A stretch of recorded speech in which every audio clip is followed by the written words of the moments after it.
Capítulo 22 de Proverbios. Nos quedamos en el versículo 6, estuvimos viendo la vez pasada el versículo 6, vamos al versículo 7. Dice, el rico se enseñorea de los pobres, y el que toma prestado es siervo del que presta. Fíjate este versículo, ¿lo tienes en otra versión, amor? El rico se enseñorea de los pobres, y el que toma prestado... dice, el que toma prestado es siervo del que presta. Este mismo versículo quiero que lo enseñemos también a nuestros hijos. Dice la palabra de Dios que no debamos nada a nadie, sino el amarnos los unos a los otros. El que es deudor se convierte en siervo, se convierte en presa de aquel al que le debe. Si no, pregúntenle a todos los que hemos sido esclavos de una deuda con el banco, ¿no? Cuando tu tarjeta de crédito se te fue hasta el cielo y dices, ¿y ahora cómo lo pago? Y nada más andas pagando intereses y puros intereses y no le bajas al capital, como dicen por ahí, ¿no?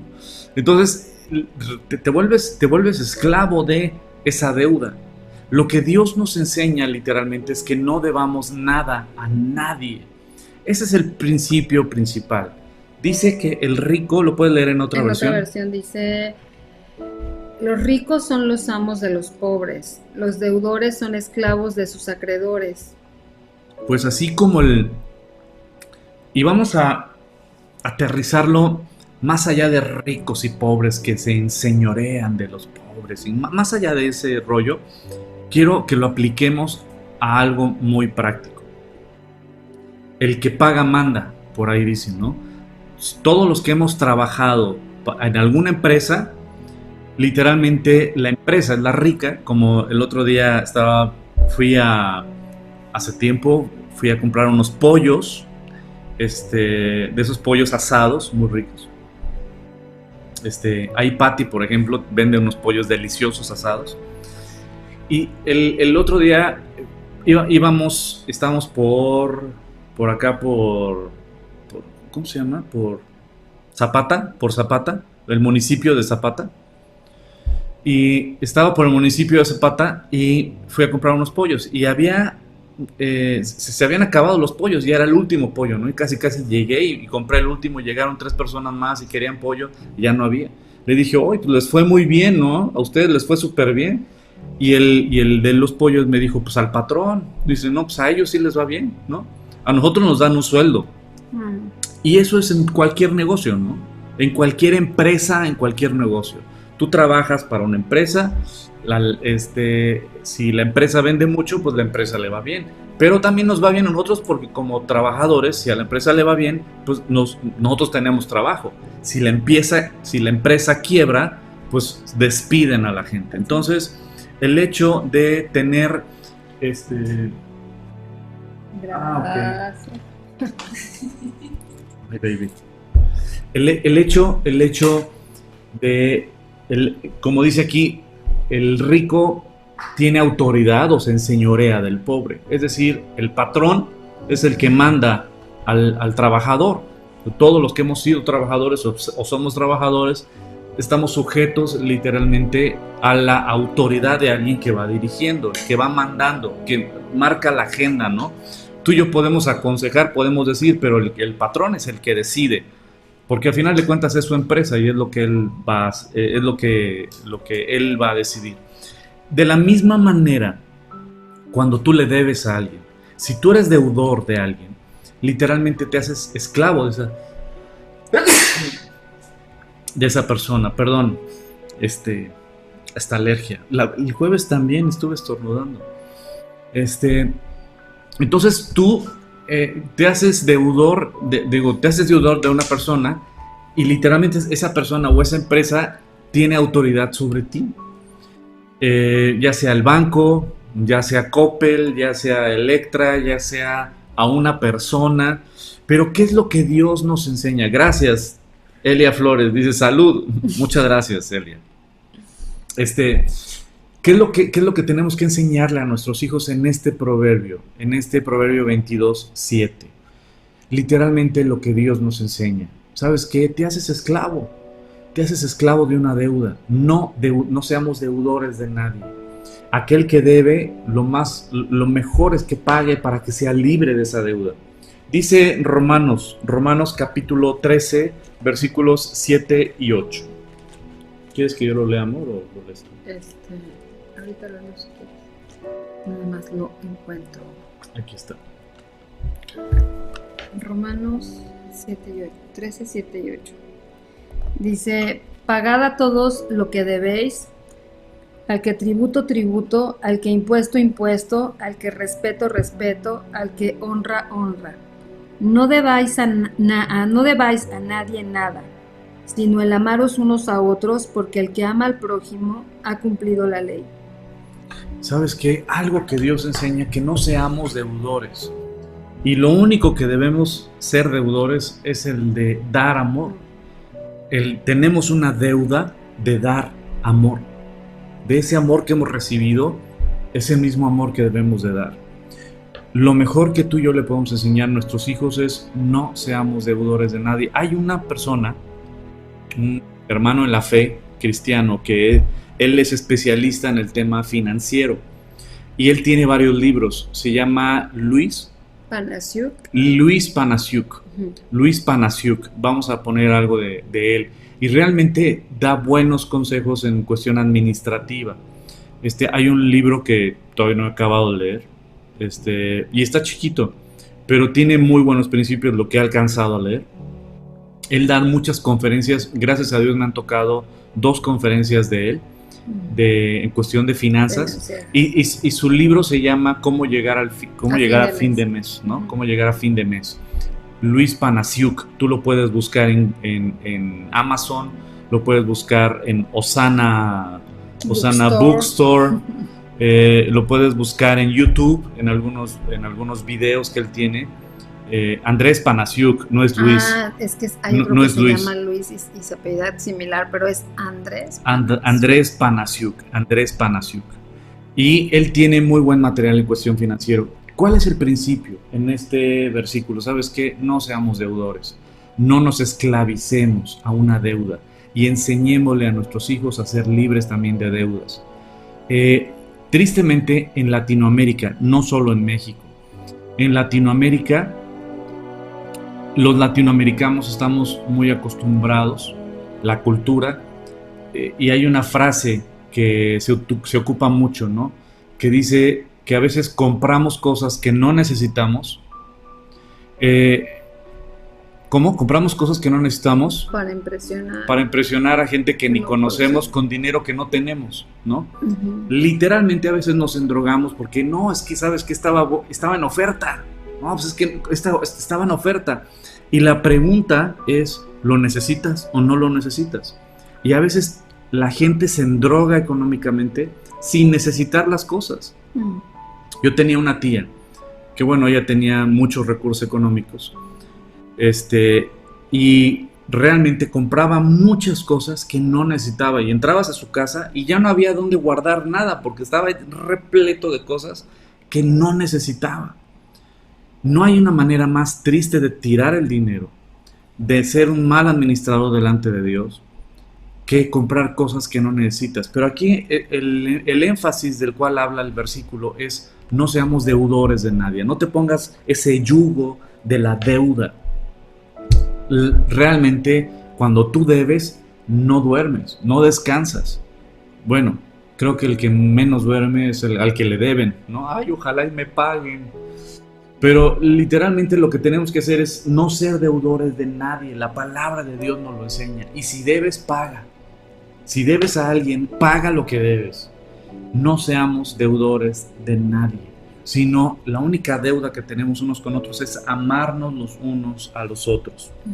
Ahora vamos al siguiente versículo. ¿Quieres tú comentar algo de este, amor? No. Siguiente versículo, el versículo 8. Es: el que sembrare iniquidad, iniquidad segará, y la vara de su insolencia se quebrará. El que sembrare iniquidad, iniquidad, en pocas palabras, es lo que tú siembras vas a cosechar. ¿Qué es lo que estás cosechando el día de hoy? Pues es lo que tal vez has estado sembrando. Vamos a aterrizar esto en el tema familiar. Lo que tú siembras es lo que cosechas. Si el hombre es egocéntrico, ¿y a qué me refiero con egocéntrico? Que solo piensa en sí mismo.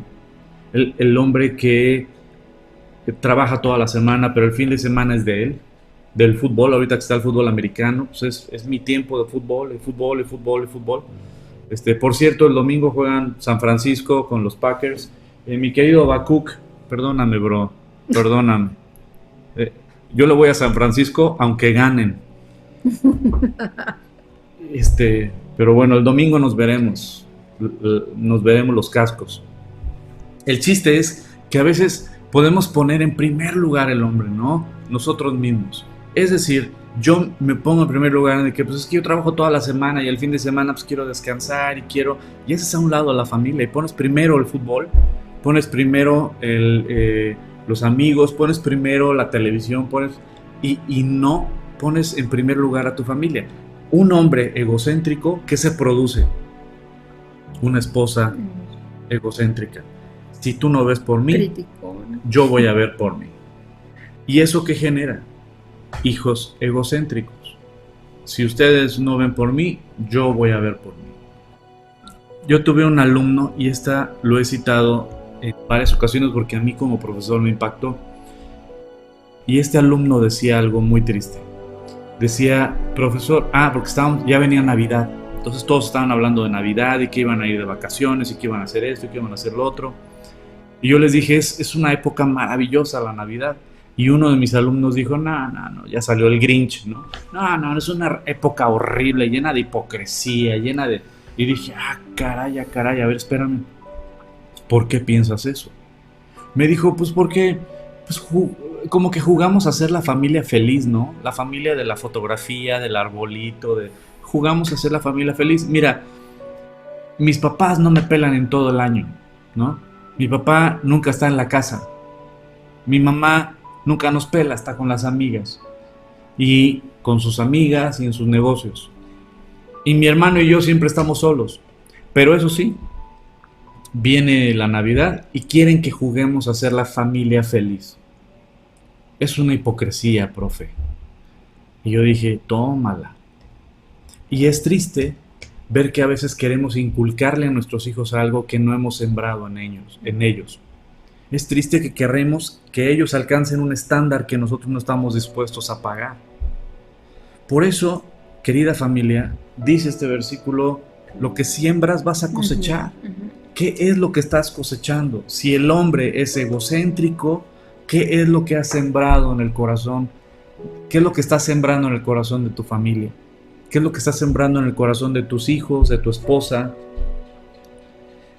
El que sembrare iniquidad o pecado, va a cosechar iniquidad. Y la vara de su insolencia se quebrará.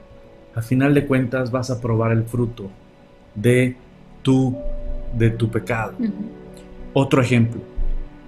Una vez llegó una persona, un varón, a quejarse de su esposa, pero por todo, ¿no? No, es que mi esposa me habla así, mi esposa me grita, mi esposa es una neurótica, mi esposa nada le gusta, mi esposa todo se enoja, mi esposa todo me critica, mi esposa todo me esto, todo me lo otro, mi esposa.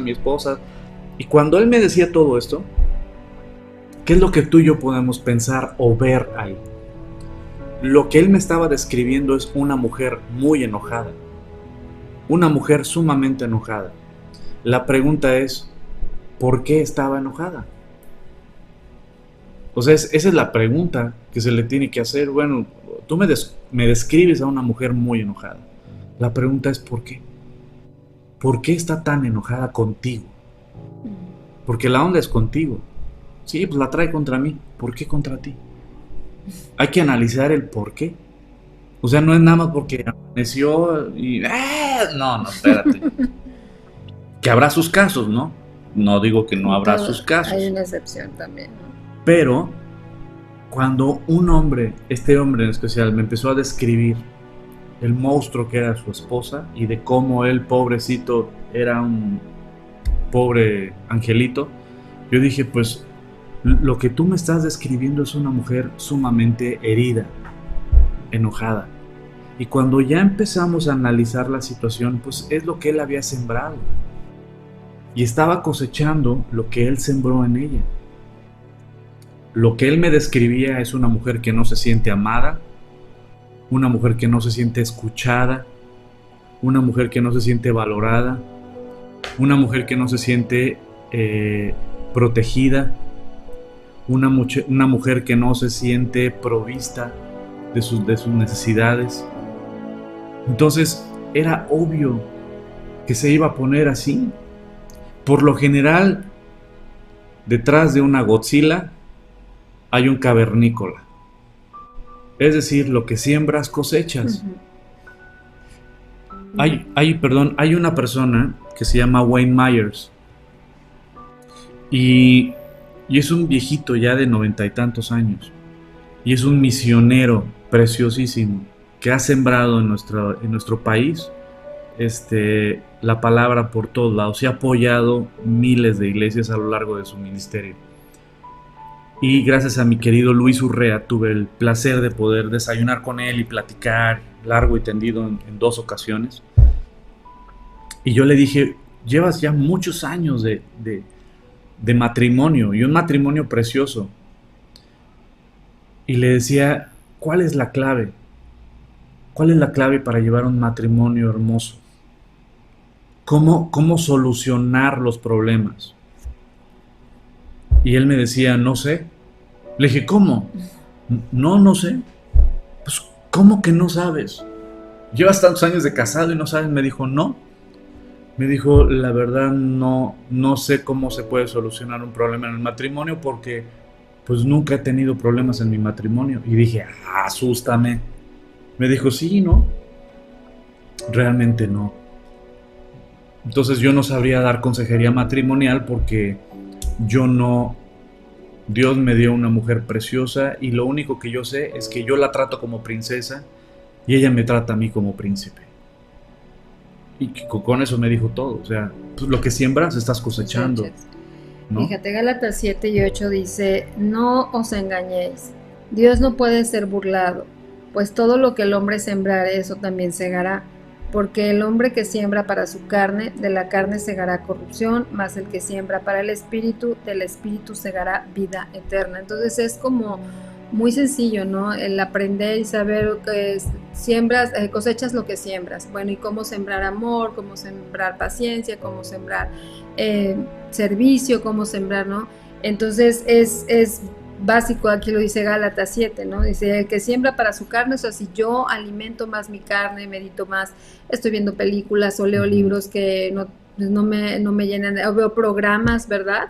Programas que a lo mejor tienen pues una manera de pensar muy diferente a lo que dice la palabra de Dios, que no tiene nada que ver con la palabra de Dios. Si leo, no sé, si consulto páginas o ahora que está con todas las redes sociales y que hay un mundo de información y que es tan fácil desviarse y pasar demasiado tiempo con el dedo dándole vuelta a todo lo que hay ahí dentro, pues entonces tú estás sembrando para tu carne, no estás sembrando para el espíritu, ¿no? Para esos momentos donde uno necesita responder de la manera que Dios nos enseña, pues vamos a responder de la manera en la que hemos estado meditando y es muy clara la palabra de Dios, si siembras para tu carne, pues entonces también vas a cegar corrupción. O sea, no pretendas que no va a haber conflicto, ni pleito, ni disputa dentro de la relación, hablando de la familia, el matrimonio, ¿no? Que va a haber problemas, pues no, porque provienen de nuestra carne, ¿no? Dice, ¿de dónde vienen todos los conflictos, guerras, problemas?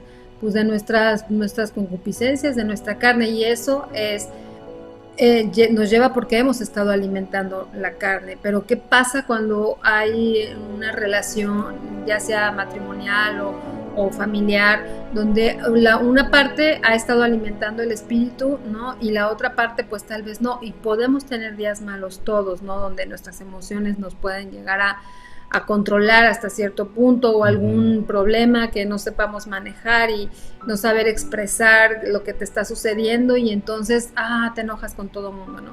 hay que saber identificar todo eso, pero ¿qué pasa con la persona que llega, que ha estado alimentando el espíritu? Pasa esto, ¿no? De realmente qué es lo que está sucediendo, o sea, no te subes como a la contención, ni al ring, ni a estar peleando. Puedes dar una palabra amable, puedes como que no dejar que el furor crezca, ¿no? Sino realmente poder solucionar. Y en automático, cuando uno está como muy, muy desesperado y hay otra parte que ha estado con la palabra de Dios y trae calma y se vive y se desinfla todo, ¿no? O sea, como que es tan simple como decir, oye, pues, ¿qué te pasó? O ¿por qué estás tan enojada o enojado, no? ¿Te pasó algo? ¿Tuviste un mal día? Ujú. ¿Podemos orar? ¿Quieres que te ayudemos en algo? Y de verdad, ¿qué pasa? Sí, o sea, y a veces la persona que viene así ni cuenta se da, Ujú. ¿verdad? Lo más curioso de todo es que ni cuenta se da que vienes con la presión encima y a lo mejor tu tono de voz está siendo diferente. Pero si podemos practicar esto de Gálatas, de cada día sembrar más para el espíritu, pues del espíritu vamos a cegar vida eterna, ¿no? Entonces, Ujú. y eso es de aquí hasta que nos vayamos, hasta que el Señor nos llame a casa. Y qué importante es, por ejemplo, lo que dice mi esposa, porque al final de cuentas, por ejemplo, en Gálatas también habla de las obras de la carne y el fruto del Espíritu. Y el fruto del Espíritu es lo que Dios produce en nosotros cuando tenemos una comunión con Él. Y Dios produce eso en nosotros, de poder sembrar en el corazón de nuestra esposa, de nuestros hijos, y de la gente. El Espíritu Santo nos guía a poder ser pacientes, ¿no? Como dice precisamente en Gálatas. Vamos a Gálatas, por favor, capítulo 5. Vamos a Gálatas capítulo 5. Puedes buscarlo, tu amor, en lo que yo contesto esta pregunta. Sí. Almeja dice, si ya eres deudor, ¿cómo corriges? ¿Cómo hacer que tus finanzas te alcancen y sean usadas de la manera correcta conforme a lo que Dios dice? Número 1, para poder corregir los errores financieros, tienes que ordenar tus finanzas en base a las prioridades que Dios marca. Si tú no conoces cuáles son las prioridades que Dios marca, tú no vas a poder dirigir tus finanzas como Dios manda. Cuando entiendes y conoces cómo Dios ordena tus prioridades y tus finanzas y obedeces conforme a lo que Dios establece de prioridades, ya no empiezas a gastar en lo que tú considerabas que era importante, sino ya empiezas a gastar conforme a lo que Dios manda. Y cuando empiezas a gastar conforme a lo que Dios manda, empieza a haber finanzas sanas.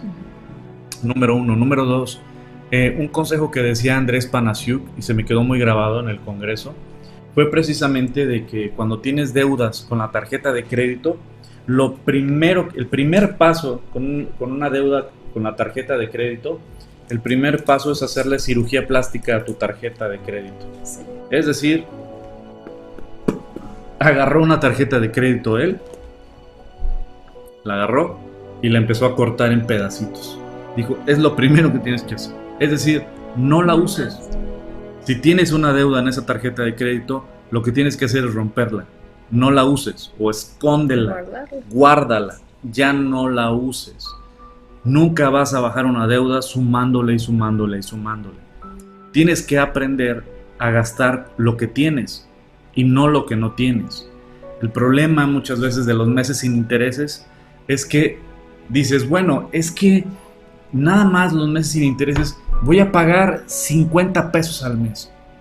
Pues sí, pero si le sumas que ya antes te habías aventado otros meses sin intereses de otros 70 pesos al mes y de otros 200 pesos al mes y de otros 50 pesos al mes y de otros, y le vas sumando, hipotecas tu futuro por no sé cuánto dinero de todos los meses sin intereses a los que te has metido. Entonces te vas haciendo esclavo y esclavo. Ahora, cuando tú hipotecas tu futuro de esa manera, lo que estás asegurando es que durante esos 12 meses sin intereses que te aventaste, en esos 12 meses tú no vas a tener ningún accidente, no vas a tener ninguna necesidad, vas a tener trabajo, porque ¿qué es lo que pasa muchas veces? Que uno se avienta los meses sin intereses y de repente los ingresos caen, ya sea que tengas negocio y que se cambió el negocio, o se te va un cliente, el cliente que más te pagaba, o te viene una emergencia de salud de tu hijo, o de tu hija, o tuyo, o el carro se te descompone y tienes que meterle al carro, etcétera. Entonces, cuando tú te avientas meses sin intereses, número uno, hipotecas tu futuro, y número dos, estás asegurando casi casi que le vas a poder hacer frente a un pago mensual, además de que si tal vez te quedas o no sin trabajo, de si te bajan o no los ingresos, si te pasa algún incidente o no. Entonces uno tiene que contemplar todas esas cosas. Entonces se me quedó muy grabado eso de Andrés Panaciuk, que decía, lo primero que tienes que hacer es hacerle cirugía plástica a tu tarjeta de crédito. Ahora, cuando tienes deudas en diferentes tarjetas de crédito, lo primero que tienes que hacer es liquidar la deuda más pequeña. Es decir, ir poco a poco palomeando tus deudas. Muchas veces uno comete el error de dar un poquito aquí, un poquito acá, un poquito acá, un poquito acá, un poquito acá, y mes con mes sigues pagando un poquito de cada uno para tratar de bajarle. Y eso es un grave error. Lo que Andrés decía es, ¿sabes qué? No, liquida las deudas que puedes liquidar, las más pequeñas, y así te vas quedando poco a poco con menos deudas para que te puedas enfocar todo a una sola deuda. Entonces liquida de la deuda más leve a la más grande. Organiza tus gastos conforme a las prioridades que Dios manda para que Dios ponga su mano sobre tus finanzas también, ¿no? Y por otro lado, si tienes deudas con alguna tarjeta de crédito, ya no la uses, ya no le incrementes. Por otro lado, solo compra lo que necesitas, no. Y si, bueno, si aún así ya suples todas las necesidades de tu familia, suples tus necesidades y te gustaría darte un gustito o darle un gustito a tu familia, y puedes hacerlo ya después de cumplir con las prioridades que Dios marca, con solventar las necesidades de tu hogar, ahora sí, si puedes económicamente, pues date tus gustitos, ¿no? Como que, pues se me antoja ir a comer una hamburguesa con la familia, pues vámonos a un restaurante a comer hamburguesas, ¿no? O vamos, de vacaciones, ¿no? A Tepetongo este fin de semana, nos vamos a Tepetongo todos, ¿no? Entonces, o no sé, entonces cada quien en base a su nivel económico puede darse sus gustitos, pero primero establece y cuida las prioridades que Dios manda, ¿no? Antonio Rodríguez dice, ¿cuáles son las prioridades que Dios nos enseña? ¿Cuáles son las prioridades? Número uno, ¿quién debe de ser en tu vida? ¿Y quién es el que Dios manda? Deuteronomio capítulo 6. El mandato que nuestro Señor Jesucristo también dijo. ¿Cuál es el número uno en tu vida? ¿Quién es el número uno en tu vida? El que debe ser el número uno en tu vida. Número uno, Dios. Número dos, si estás casado o casada, es tu esposo o tu esposa. Número tres, tus hijos. ¿Qué pasa cuando tú no eres casado? Pues entonces el número uno es Dios, número dos son tus padres, porque si no estás casado y no tienes hijos, eres soltero, pues tus padres son después el número dos. Si no estás casado, pero tienes hijos, el número dos son tus hijos, es decir, tu núcleo familiar inmediato. Número uno, Dios. Número dos, tus ¿cómo se llama? Tu núcleo familiar, ya sea tu esposa o tus hijos o tus padres. Número 3 ya serían los hijos en caso de estar casado. Número 4 ya viene siendo en cuestión financiera ya tus familiares, es decir, tu papá, tu mamá, tus hermanos si eres casado. Y número 5 pues ya vendría siendo el entretenimiento. Ya ahora sí, ya si te quieres comprar la pantalla de 90 pulgadas o quieres irte de vacaciones a Timbuktu o quieres... ¿Es Timbuktu o Timbuktu? Timbuktu. ¿Sí? Bueno, a ver, es una trivia. Pero no, entonces ya en base a esas prioridades, Dios va bendiciendo nuestras finanzas también. Tenemos que organizar nuestras finanzas. Y un punto muy importante que para muchos brincará, ¿no? El tema de los hijos versus la esposa, porque la verdad nuestro dinero se va hacia ¿dónde? Hacia los hijos siempre. Siempre el dinero se va hacia los hijos. ¿Sabes qué? Pues los zapatos, ¿no? Del chamaco, de la chamaca, ¿no? El pantalón, es que ya creció, es que la pata y nuestras finanzas se van y vamos descuidando el matrimonio.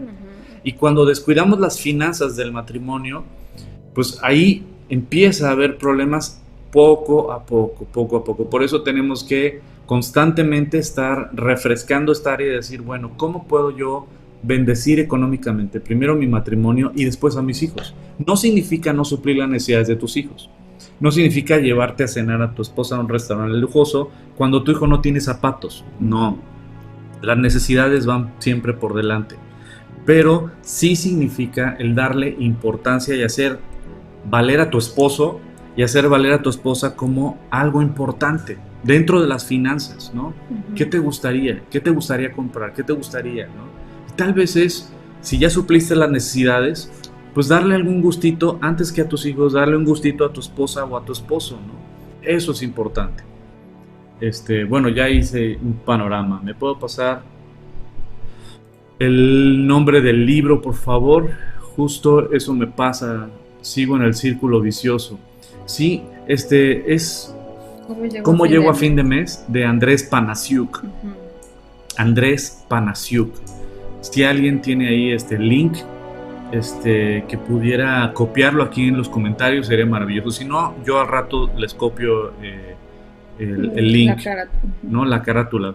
Y es el material de Andrés Panasiuk es bueno. Y tiene varios libros. Tiene varios. Nosotros conocemos ese, pero hay varios libros que realmente te ayudan con las finanzas domésticas o las finanzas familiares. Y la verdad, bueno, ya cuando lo lean pues también ahí se expresa, ¿no? Tu relación con Dios, en cómo manejas tu dinero. Sí. Decía, bueno, el dinero que Dios te da. Y eso es algo muy, muy cierto. O sea, tú puedes conocer más el amor de una persona hacia Dios por cómo maneja sus finanzas que por sus tiempos de oración. Porque hay mucha gente que sí puede orar muy bonito y todo, pero a la hora de comprometer sus finanzas, no. Yo sí, no. Ahí, literalmente, el corazón es probado en donde más le duele, sobre todo al hombre. La mujer es más generosa. El hombre, ¿no? El hombre es más, ¿no? Porque sentimos para el hombre que es nuestra seguridad. Dale al hombre dinero o poder y el hombre se siente seguro. Pero quítale al hombre el poder o el dinero y se siente inseguro. Eso pasa mucho en el hombre. ¿Por qué? Porque Dios puso en nosotros el proveer para nuestra familia, desde Génesis, como lo vamos a estudiar los jueves. Ya lo puso ahí. Perfecto. Muchas gracias, Almejita. ¿Cómo llegó a fin de mes? De Andrés Panasiuk. Entonces, esto es importante, ¿no? ¿Qué estaba diciendo? Es esto de que conoces tu relación con Dios a través de las finanzas. Sí, ahí literalmente Dios.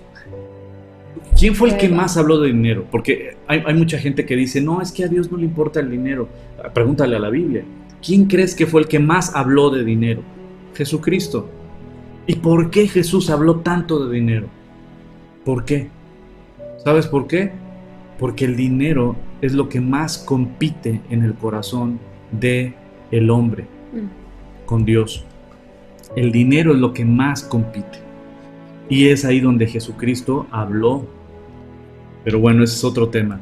Estábamos en Gálatas, hablando acerca de pues lo que sembramos cosechamos, ¿no? Y procurar siempre no estar sembrando para nuestros deleites y en exageración, ¿no? Que todo aquello que es temporal y que se va a quedar aquí, sino para aquello que es de vida eterna, como ahorita. O sea, todos los que estamos ahorita conectados y toda la gente que se conecta después por sus horarios, pero que le dedican tiempo a Dios, eso es sembrar para lo eterno, eso es, no es sembrar, y entonces vas a cosechar. ¿Qué vas a cosechar? Pues tu relación con Dios, la suficiencia y plenitud que sientes al estar con Él, lo que todos sentimos, ¿no? Y que por eso estamos estudiando la Escritura, el tener sabiduría para poder criar a tus hijos y tener una generación completamente diferente a lo que a lo mejor tú y yo vivimos, ¿no? Si no te criaron con la Escritura y la palabra de Dios, pues va a ser muy diferente a lo que a ti te tocó, ¿no? Entonces eso es lo que realmente vamos nosotros a sembrar y vamos a cosechar. ¿Qué vamos a cosechar? Pues chicos, con convicción, chicos maduros en la palabra, con una moral basada en las Escrituras, con una seguridad, no con una que no sean como estos camarón que va para allá y que va para acá, sino que realmente tienen convicción, ¿no?, en lo que dice la palabra de Dios y que puedan tener esa relación con Dios. Entonces, la verdad, se cosechan muchas bendiciones cuando uno ocupa su tiempo en la parte que nos toca de sembrar, ¿no? Y ahorita estábamos hablando, por ejemplo, de este versículo que es muy importante, que dice: el que sembrare iniquidad, pues iniquidad segará. O sea, lo que siembras vas a cosechar. Y después hablé del punto de qué importante es que tú y yo sembremos lo que queremos cosechar. ¿Qué quieres cosechar? Pues eso tienes que sembrar. ¿Quieres cosechar amor? Tienes que sembrar amor. ¿Quieres cosechar atención? Tienes que sembrar atención. ¿Quieres cosechar oídos? Pues siembra oídos también. Escucha, aprende a escuchar. ¿Quieres sembrar atención y servicio? ¿Quieres cosechar, atención y servicio? Tienes que sembrar atención y servicio. Modela lo que quieres. Ahora, aquí el punto es, no quiero que se aterrice y que quedemos nada más en el tema humano, de decir, pues échale ganas, bro, échale ganas. Ya saben que esa palabra a mí me revuelve el estómago, ¿no? No es échale ganas, no es échale ganas. La respuesta está en Gálatas. Y en Gálatas habla súper claro sobre el tema. En Gálatas 5 habla de las obras de la carne y habla del fruto del Espíritu. Las obras es échale ganas.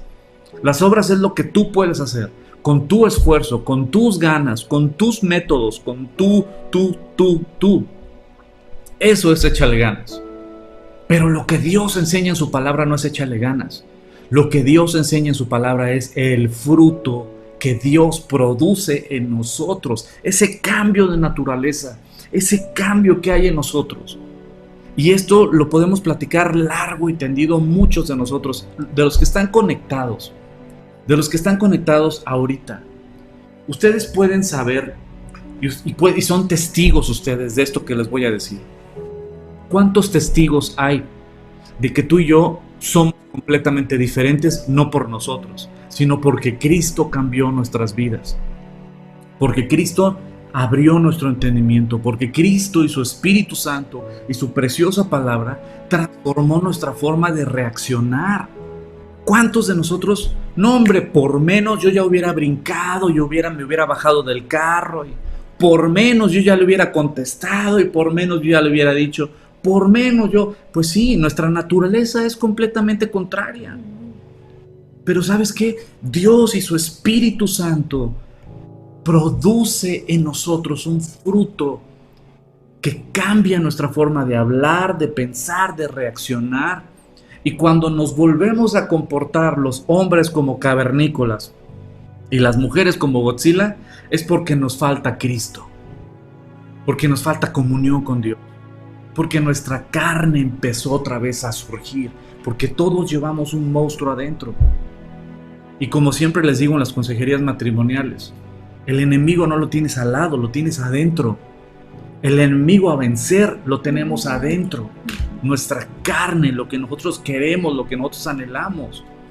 Y entonces nos encontramos con 1000 broncas matrimoniales porque el hombre o la mujer llegan al matrimonio buscando que el otro supla las necesidades que yo tengo, los huecos que yo tengo, que me haga feliz.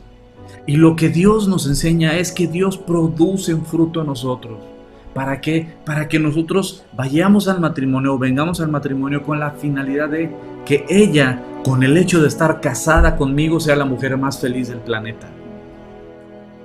Que tú y yo produzcamos, para que tú y yo produzcamos, cosechemos, tenemos que sembrar.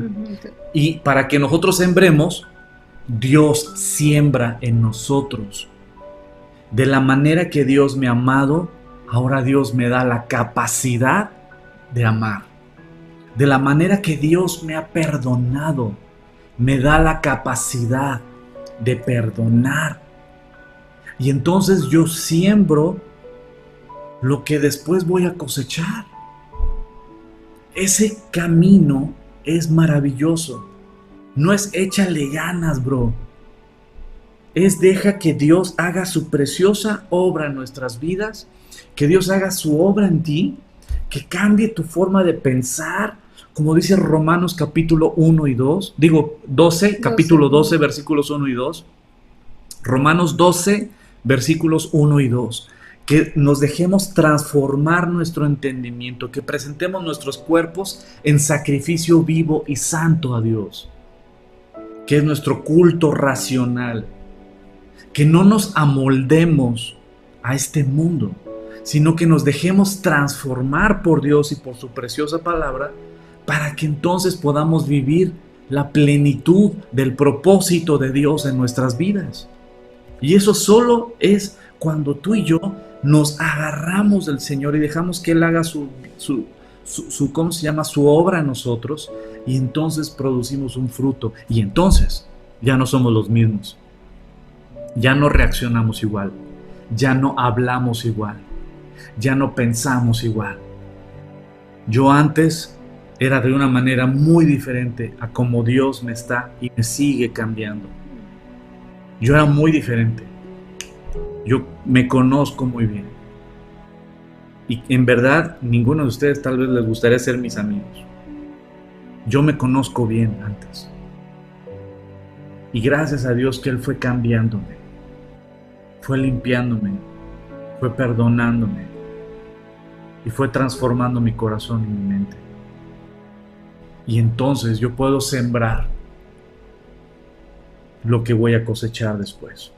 Pero eso que yo estoy sembrando ni siquiera proviene de mí, proviene de Dios, que Él primero me llena con su amor, con su misericordia, con su paciencia, con su bondad, con su benignidad. Y de lo que Él me da, entonces yo siembro, y es lo que posteriormente cosecho. ¿Entendemos claramente esto?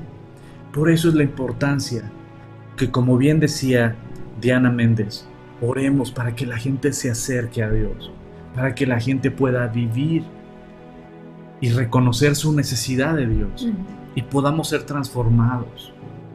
Querida familia, he visto ser transformados y ser tocados por la palabra de Dios y por el Espíritu Santo a gente que ni te puedes imaginar, a comandantes antisecuestros que se ponen a llorar ante la palabra de Dios, que dicen: es que yo no sé si Dios me pueda perdonar, porque yo como comandante antisecuestros he hecho cosas muy gruesas, muy fuertes, que era parte de mi trabajo, pero yo no sé si Dios me pueda perdonar, y ahora estoy leyendo que Dios me ama y que Dios me perdona y que Dios tiene un propósito en mi vida, y los ves con una mirada súper tierna y con un corazón gigantesco. Si vas a la cárcel, te vas a enamorar de los internos, bueno, de algunos, de los que están, de los que Dios de ha los que tocado. Dios tocó. De repente los ves hablando de Dios y compartiéndole a otros internos sobre el amor de Dios, siendo transformados. A policías. ¿Sabes qué? No importa de dónde vengas, no importa lo que hayas hecho, no importa tu pecado. Importa que Dios te llena, te perdona, te sana, te levanta, te fortalece, te restaura y te hace nueva criatura. Ahora en Cristo somos nuevas criaturas. Las cosas viejas pasaron. He aquí todas son hechas nuevas en Él. Y entonces de lo que recibimos, sembramos. Colosenses capítulo 3, que es de mis capítulos favoritos. Colosenses 3. Y habla precisamente de todo esto. Que de lo que hemos recibido de Jesucristo, de nuestro precioso Señor y Salvador, es lo mismo que tenemos que dar. ¿Cuáles son las palabras de las cuales más le damos gracias a Dios porque Él ha tenido con nosotros? Misericordia. Gracias, Señor, por tu misericordia. Gracias por tu perdón, Señor. Gracias porque por tu gracia soy salvo, ¿no? Nada más 3 palabritas ahorita me voy a enfocar. Gracia, misericordia y su perdón. Y esas 3 palabritas son las que tú y yo sembramos. Tú siembras en tu esposo o en tu esposa, en tus hijos, en tu papá o en tu mamá. Tú siembras en tu entorno misericordia. Misericordia es, te perdono y no te doy lo que te mereces. ¿Das misericordia? ¿Perdonas como tú has sido perdonada o perdonado? ¿Tú tienes gracia con la gente? ¿Les das lo que no se merecen? Dios nos dio lo que no nos merecemos, la salvación, la vida eterna. ¿Tú das lo que la gente no se merece? Tal vez esa persona no se merece que la ayudes, no se merece que la saludes, no se merece porque es una gandalla, es una persona grosera, es una persona fea, es una persona que te ha hecho la guerra. ¿Sabes qué? No se merece, pero ¿sabes qué? Tú tampoco te mereces el amor y la gracia y la misericordia de Dios. Y sin embargo, Dios entregó a su Hijo por ti y por mí. Tú y yo no nos merecemos su amor. Y sin embargo, Él nos amó hasta la muerte. Y muerte de cruz. Por lo tanto, dar de gracia lo que recibimos de gracia. Tener misericordia como Dios ha tenido misericordia. Ser paciente con la gente como Dios ha sido paciente con nosotros. Y de lo que Dios nos da, sembrar.